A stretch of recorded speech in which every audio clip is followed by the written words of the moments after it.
Phone చేసి నేను మామూలు సరుకుంటే మంట పుట్టిస్తా, నీకు తెలుసు. నేను దగ్గరుంటే తిరగేపిస్తా, దోరలు వేపిస్తా, అది ఇది ఇది అని ఏదో చేస్తా. వాళ్ళ కింటాకు 200 300 పెంచి పెట్టారు.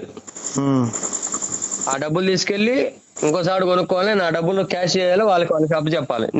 నేను మార్కెట్ లో నిలబడాలి. అది నా టార్గెట్. వాళ్ళు ఏదేదో ఇప్పుడు నిందేస్తారు. ఇప్పుడు నువ్వు నీ మీద నాకు ఎన్నో చెప్పారు, అప్పుడు నీ చెప్పా కూడా, అన్న ఇట్లా ఇట్లా అనుకుంటున్నారు పాలేటోళ్ళని. నేను నీకు ఏ రోజు కాల్ చేయలేదుగా. అది నీ పర్సనల్. అది ఇప్పుడు ఎర్రలు చిక్కిన ఆ ఎర్రలు తీసుకుని నేను చేపలు పట్టాలి, వెళ్ళేసట చేపలు పట్టి వాళ్ళ ఎర్రలు వాళ్ళకి అప్పు చెప్పాలి. అదే ఇప్పుడు నేను టార్గెట్ చేశాను. ఎవరికి ఏ ఇబ్బంది లేదు, ఎవరి డబ్బులు వాళ్ళకి ఇచ్చేద్దాం, ₹1 వాడికి మనకి అవసరం. నేను అదే ఉన్నా. వాళ్ళు ఎర్రలు చేపలు పడతాను. ఆయన మాటలేని కాయలేసాం 80 టిక్కీలు, ₹1000 భయాన్ని ఇచ్చిపోయాడు. అసలు ఆ కూలోళ్ళు మా ఇంటికి వచ్చి నాకు తిట్లు తిట్టి కాళ్ళు ఇరిగిపోయి కూడా మేము నీళ్లు పెట్టుకొని పని చేసి ఇలా మాకు పోదంటానికి మా ఆడాలు పడిపోయిందండి. ఇలా 3 రోజులు మిరగాలతో కుడిపోతున్నా, కాళ్ళు లేకపోయినా కూడా. ఇళ్ళ మీద వచ్చి నాకు తిట్లు, ప్రభుత్వం ఆదుకోవటమా మరి ఏం చేయటమా, మేము ముందే చచ్చిపోయేటట్టు ఉండేవాడిని. మా పరిస్థితి లేక, 7 రేట్లు లేక ఏదో కింటాకు 400 200 కానీ ఆశపెట్టి తీసుకుపోయి మమ్మల్ని మోసం చేసి గుల్ల చేసి పారేశాడు తిరుమలరావు.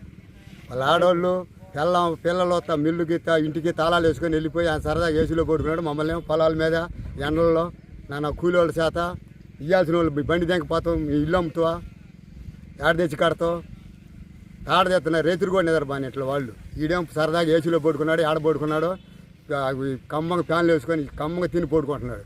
మాకు తినడానికి బియ్యం కూడా లేవండి.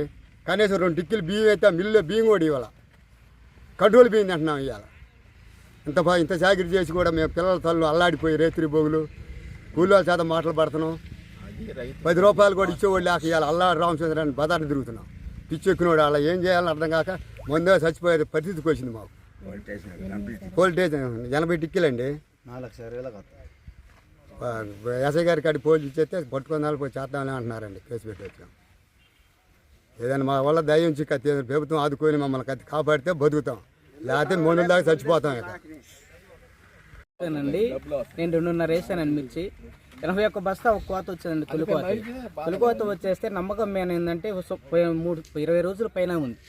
సోమవారం రోజు కాటా వేసాడు, బేస్తారం రోజు నాకు క్యాష్ ఇస్తానన్నాడు. నమ్మకం మీద వేసామండి. వేసి ఆమెతో కూలీలకు కూడా తీసుకోకుండా ఆమెతోనే ఇస్తానని అంతలోకి ఉగాది వచ్చింది, రంజాన్ పండుగ వచ్చిందని ఈ గొడవలు చూసుకుంటూ ఆమెతోనే రోజులు చెప్పుకుంటూ వస్తున్నాడు. వచ్చిన తర్వాత మళ్ళీ తను వాళ్ళ ఇంట్లో భార్య పిల్లలతో సహా తాళాలేసి వెళ్ళిపోయారు. మా పరిస్థితి ఏంది, ఇద్దామంటేనేమో డబ్బులు లేవు, కూలీలకు ఇద్దామంటే డబ్బులు లేవు. మార్కెట్ పరిస్థితి చాలా ఆందోళనగా ఉంది. అమ్ముకుందామంటే చేతికి లేదు. ఆయన తీసుకెళ్ళి అట్లా పెట్టాడు. మా ఇండ్ల చుట్టూ కూడా వాళ్ళ గొడవ.